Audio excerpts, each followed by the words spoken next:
ప్రభుదూత వారి యొద్దకు వచ్చి నిలిచెను. ప్రభు మహిమ వారి చుట్టూ ప్రకాశించినందున వారు మిక్కిలి భయపడిరి. దేవుడి వాక్యం మన వెనుకలో దీవించుగాక. ఆమేన్. ఇందులో దేవుడు మన యొద్దకు తన మాటను పంపినప్పుడు he won't send a single word to us. ఒక చిన్న మాట, మన భాషకు అర్థమయ్యే మాట లేదా మన పరిస్థితికి తగిన మాట పంపడం. When he wants to send his word to us, he'll send the entire heaven towards us. That's what happened in this portion.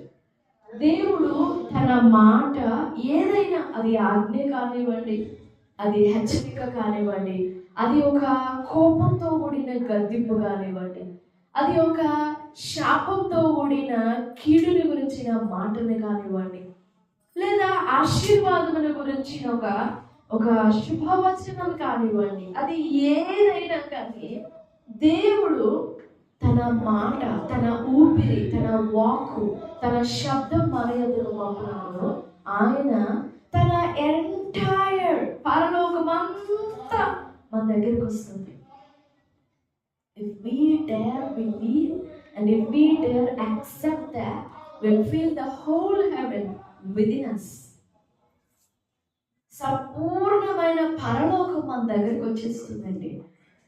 Not we going to heaven, but the heaven comes down to us. విశ్వసించడం చేతనైతే, సాహసింపగలిగితే, ఒక మాట మన దగ్గరికి వచ్చినప్పుడు ఆ మాటని పరలోకం మోసుకొని వస్తుంది మన దగ్గరికి. పరలోకము అంటే పరలోకంలో ఎవరు ఉంటారు? దూతలు ఉంటారు. పరలోక సైన్య సమూహము మన దగ్గరికి వస్తుంది. ద బెస్ట్ ఉదాహరణ ఈ గొర్రెల కాపరు. రాత్రి వేళ, రాత్రి అంటే చాలా భయంకరమైన పాపమునకు సాదృశ్యం, చీకటి శాపానికి సాదృశ్యం, సమస్త విధమైన ఆపదలు, సమస్యలు, ఇరుకు, ఇబ్బందులు, ఆల్ ద నెగిటివ్ క్యారెక్టర్స్. రాత్రి అంటే రాత్రి సమస్తమైన చీకటికి సాదృశ్యం. అలాంటి చీకటి పరిస్థితులలో ఈ గొర్రెల కాపరులు ప్రభు కోసం ఎదురు చూడగలుగుతున్నారు. మెస్సియా వస్తాడని తెలియదు, మెస్సియా ఎన్ని చూస్తాడో తెలియదు, బట్ వాళ్ళు ఎదురు చూస్తున్నారు. దే హ్యాడ్ క్లారిటీ వాళ్ళు ఏం ఎదురు చూస్తున్నారు. ఎందుకంటే మలాకి గ్రంథానికి మత్తయి సువార్తకి మధ్యలో 400 సంవత్సరాల చీకటి కాలం ఉంది. ఇప్పుడు వీరితో మాట్లాడుట అనేది ఆగిపోయి 400 సంవత్సరాలు అయింది. దానినే బిబ్లికల్ గా డార్క్ పీరియడ్ అన్నారు, ఇంటర్ టెస్టామెంటల్ పీరియడ్ అన్నారు, ద సైలెంట్ పీరియడ్ అన్నాడు, మౌన కాలం. దాంట్లోకి ఏం మాటలు లేవు, దేవుని మాట పొందిన వారు ఎవ్వరు లేరు. అంత చీకటి పరిస్థితులు అన్నమాట అవి. 400 ఏళ్ల తర్వాత ఫస్ట్ దూత దేవుడు ఎవరి దగ్గరికి తన మాట పంపించాడు?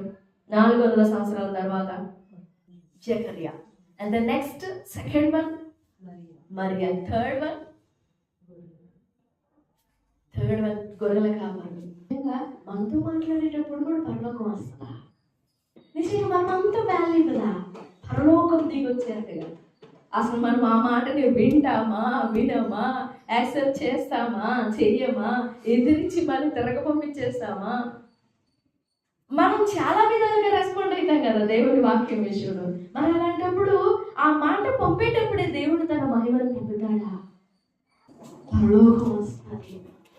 If I dare believe that I am surrounded by the heaven, then I see that.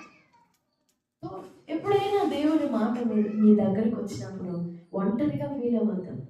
నేను ఈ మాటని ఒంటరిగా పట్టుకోవాలా, నేను ఈ మాటని నేను నెరవేర్చాలా, నేను ఒక్కదాన్ని విశ్వసించగలనా, నేను ఒక్కదాన్ని ఇది చేయగలనా అని ఎప్పుడూ అనుకోవద్దు.